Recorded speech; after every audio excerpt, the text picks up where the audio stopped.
Yiddish is an integral part of our history. It's a people's experiences and a Lebensbild, as they say, life histories and culture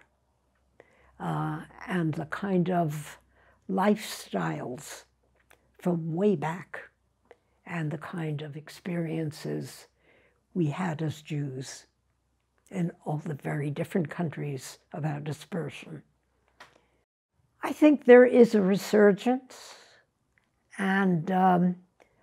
new interest, and people have but to look at the English newspapers and programs and see how much Yiddish is being incorporated into English, and how many of our actors have taken a lot of the Yiddish,